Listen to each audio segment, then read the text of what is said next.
विधेहि द्विषतानाशं विधेहि बलमुच्चकहे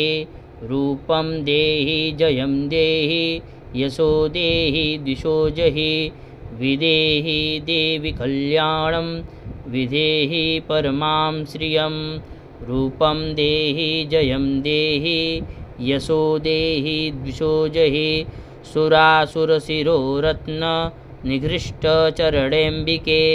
रूपं देहि जयं देहि यशो देहि दिशो जहि विद्यावन्तं यशस्वन्तं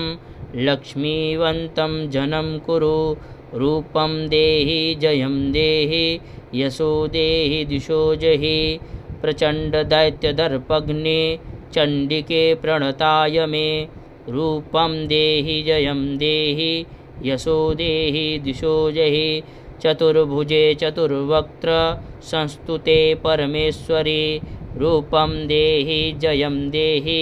यशो देहि दिशो जहि कृष्णेन संस्तुते देवी सस्वभक्त्या सदाम्बिके रूपं देहि जयं देहि यशो देहि दिशो जहि हिमाचलसुतानाथ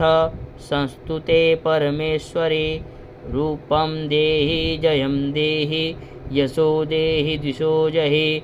इन्द्राणीपतिशब्दा वपूजिते परमेश्वरे रूपं देहि जयं देहि यशो देहि दिशो जहि देवी प्रचण्डदोर्दण्ड